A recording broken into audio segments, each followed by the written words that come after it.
여러분 안녕하십니까? 동아이성 방송 채널의 한국어 뉴스를 시청하고 있습니다. 4월 24일 phạm minh chính 베트남 총리는 디지털 전환 국가위원회 회의를 주재했습니다. 이 회의는 지난 시간 동안 2024년 디지털 경제 및 디지털 전환에 관한 과제 솔루션에 대한 평가를 내렸습니다.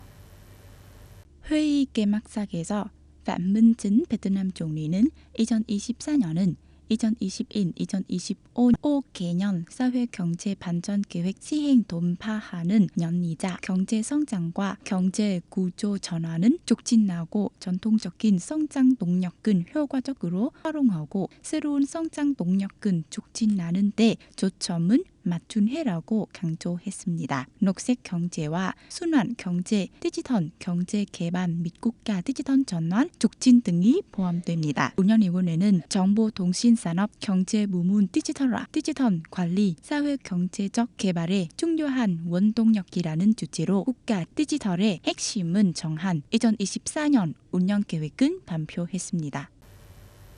동아이성 공상청은 2024년 및 그 이후 건기에 동아이성 전역에서 전기 절약 강화와 안전하고 안정적인 전기 공급을 보장하기 위한 공문을 발표했습니다.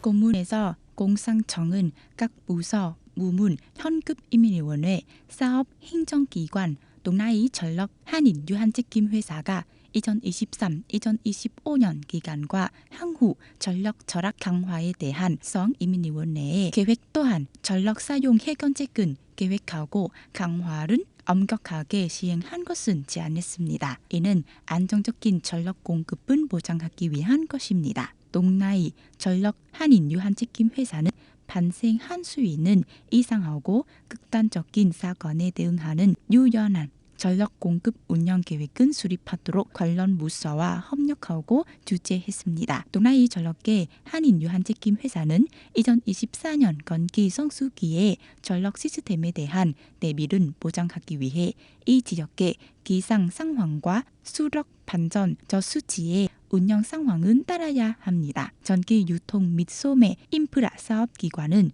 적극적으로 동아이 전력과 협력하여 안전하고 안정적인 전기 공급 운영 계획은 실행합니다. 그리고 전기를 많이 소비하는 고객에게 전전 및 차반적인 무하 조전 솔루션은 구현하는 것은 선전하고 동원했습니다.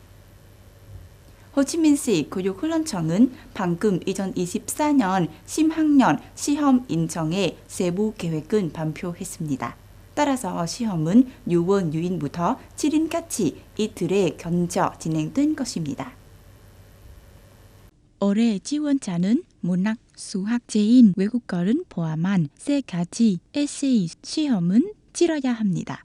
시험 시간은 문학, 수학 시험 120분, 외국어 시험 90분입니다. 영재고등학교 10학년 입학 시험이나 통합 영어 프로그램에 응시하는 학생들은 문화되고 통합된 과목은 주가로 시험은 본 것입니다. 6월 5일 오전에 학생들의 시험 규정과 개인정보 확인을 위해 시험장에 있어야 하고 6월 6일에 지원자는 문학 과목 시험과 외국어 과목 시험은 본 것입니다. 6월 7일에 지원자는 수학 과목 시험과 문화되고 통합된 과목 시험은 치른 것입니다. 계획에 따르면 10학년 전형 방식은 입시와 편입 2가지 형태로 진행된다고 합니다. 구체적으로 입학시험은 호치민시에서 중등학교를 졸업하고 시내 고등학교에 입학한 희망하는 지원자를 위한 방식입니다. 입학 방법은 건여 지역의 타난섬 마을의 중등학교를 졸업한 지원자를 위한 것입니다.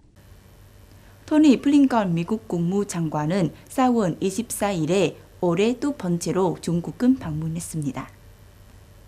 상하이에 도착한 블링컨 장관은 미국이 중국과의 관계를 회복한 것이라고 선언하고 함께 X 소셜 네트워크에 비디오를 게시했습니다. 우리는 차이점은 해결하고 직접적이고 명확하게 해결한 것입니다. 중요한 것은 잘못된 정보, 잘못된 인식은 피하고 미국인의 이익은 촉진하는 것입니다. 라고 말했습니다. 미국과 중국 관리들은 양측이 여전히 의견이 엇갈리고 미국이 중국의 러시아 군사원조 행사 비난하고 있는 가운데 중국이 부인하고 있는 가운데 양국 관계 관리가 쉽지 않았다고 말했습니다. 상하이와 베이징에서 3일 동안 머문 블링컨 장관은 또 조강대국 간의 관계를 완화하는 목표를 달성하기를 희망했습니다.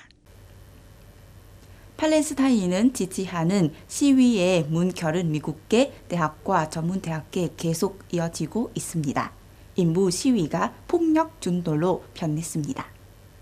지난주 컬럼비아 대학에서 시위가 시작되자 경찰은 108명의 학생은 체포하여 학교가 더 이상 안전하지 않고 캠퍼스가 문을 닫아야 했습니다. 조 바이든 대통령은 시위대는 반유대주의라고 불렀고 공화당 상원 의원들은 유대인 학생들의 안전을 위해 시위를 진압하기를 원했습니다. 그러나 이것이 시위의 문결은 막지는 못했습니다. 캘리포니아 주 버클리 UC 버클리 대학에서 학생들은 캠퍼스 내 언론 자유운동의 역사적인 중심지인 스프론 플라자 앞에 수십 개의 턴들을 쳤습니다. 한 학생이 우리는 여기서 공부합니다. 왜 우리는 여기에 있는 것이 허용되지 않았습니까? 왜 우리는 목소리를 내면 안 됩니까? 라고 침울했습니다. 같은 주에 있는 매사추세츠 공과대학교의 학생들은 학교가 이스라엘과 사업에 투자하기 위해 수백만 달러의 학생 등록금을 사용해서는 안 된다고 말했습니다. 이에 앞서 뉴욕대 시위는 폭력으로 변했습니다.